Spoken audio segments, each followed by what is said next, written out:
আজকে আসছিলাম মেডিকেল করার লাগিয়া। ভাই কতটুকু রক্ত নিছে? নিচে এক ব্যাগ।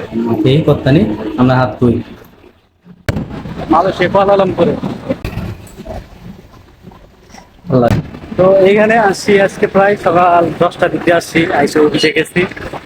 দেখতে পাচ্ছেন অফিসে যাওয়ার পর তো ফার্স্টে ইউরিন টেস্ট করাইলো, ব্লাড টেস্ট নিল। এগুলো নেওয়ার পর এক মেডিকেলে করানোর পর তো ওই মেডিকেলে বলতেছে যে এক্স রে হবে না, অন্য একটা মেডিকেলে যাইতে হবে। তো পরে অন্য একটা মেডিকেলে গেলাম। তো আমরা গেছি, যাইতে যেতে আমরা সময় লাগছে, একটা সময় আমরা গেছি লাস্ট টাইম। যাওয়ার পরে ওই ম্যাডামে বলতেছে যে আপনারা আসছেন লাস্ট টাইমে, এখন মেডিকেল করা যাবে না, আপনারা 2:30-এ এসেন। তো পরে কি করবো, আবার ওয়েটিং করতেছি, সবাই একটু হাঁটাহাঁটি করলাম যেহেতু অনেকদিন পরে ছুটি পাইছি, সবাই মিলে করতেছি। তো 2:30-এ পরে দাঁড়ালাম, পরে 2:30-এ আবার গেলাম মেডিকেল করতে।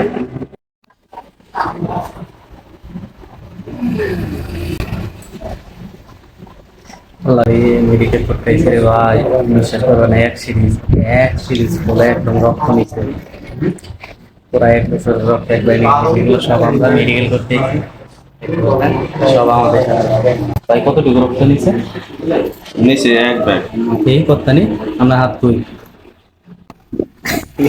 রক্ত নিছে। সবগুলো আমরা মেডিকেল করতে আসলাম মেডিকেল করার লাগিয়া। তো এটা হচ্ছে আমার দ্বিতীয় 2 নাম্বার ভিসা, সেজন্য আমি গেছিলাম। তো আমার মেডিকেল করতে টোটালি আমার টাকা লাগছে মোটামুটি ভালোই, লাখের উপরে লাগছে, এ টু জেড মিলে ভিসা সহ। এটা আমাদের প্রত্যেক বছরই পে করতে হয়, আমাদের যে এজেন্ট আছে বা দালাল আছে তাদের কাছে আমাদের পে করতে হয় প্রত্যেক বছর। আমাদেরকে লাখের উপরে করে টাকা দিতে হয় তাদেরকে, কারণ আমি যদি ভিসা না লাগাই তাহলে আমি অবৈধ হয়ে থাকবো। সেই জন্য আমি চাই না আমি অবৈধ থাকতে, সেই জন্য আমি চাই সবসময় সলিড থাকতে, সেজন্য আমি ভিসাটা লাগাই। আসলে আমি না, শুধু সবাই কম বেশি চেষ্টা করে ভিসা লাগাতে, যদি টাকাটা দিয়ে যদি আপনি ভিসা লাগাতে পারেন। আমরা হলাম বিদেশি লোক, আমরা বিদেশি এসে কাজ কাম করি, আমরা ফরেনার। তো আমাদের যতটুকুই সম্ভব আমরা সবসময় চেষ্টা